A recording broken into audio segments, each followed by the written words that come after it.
Having the wrong characters for your story can make your story fall flat, no matter how good your story may be. Characters do not just fall out of the sky. They are created by you as the writer or filmmaker. Creating the right characters are therefore very important, especially as far as your hero and villain is concerned.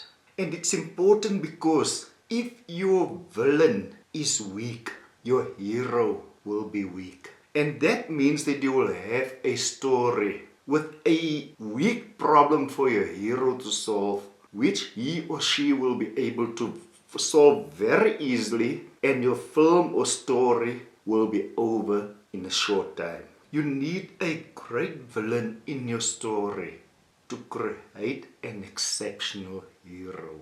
If you have a great villain in your story, it means the problem that your hero will have to deal with will be so difficult to solve that your hero will have to put everything in just to solve that problem. Characters drives your story, and it's through your characters that your viewer can interact with your story. This interaction should occur when your viewer is watching your characters on the screen, what they do, what they say, what they are willing to do, what they are not willing to do, as well as the interaction with other characters on the screen. Now, a word of warning. Drive your character of the story, especially your main characters, and you will lose your viewer.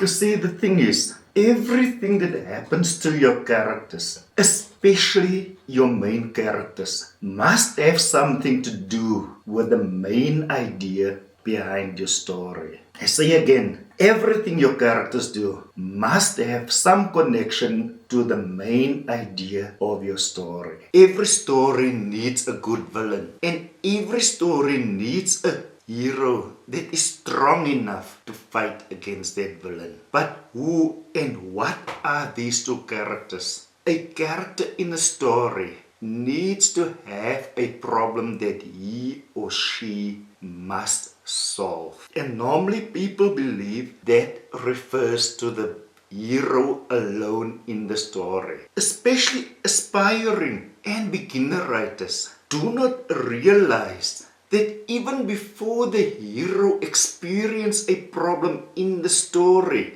there is another problem already in existence or developing, and that is on the side of the villain. And why do I say so? Remember, your hero has a problem that he or she must solve. But where do that problem come from? That problem is caused by the villain. But the villain, him or herself, cannot cause a problem for the hero for no reason at all. The villain must have a problem first, which he or she blames on the hero, because they believe it's the hero that are threatening them. It is in that action, that actively doing, that your story exists. Say, for example, the hero.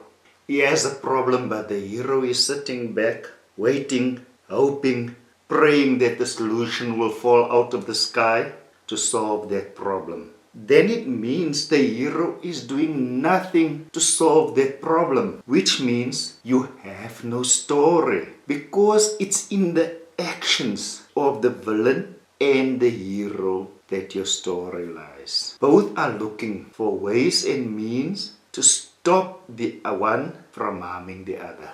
There's where your story lies.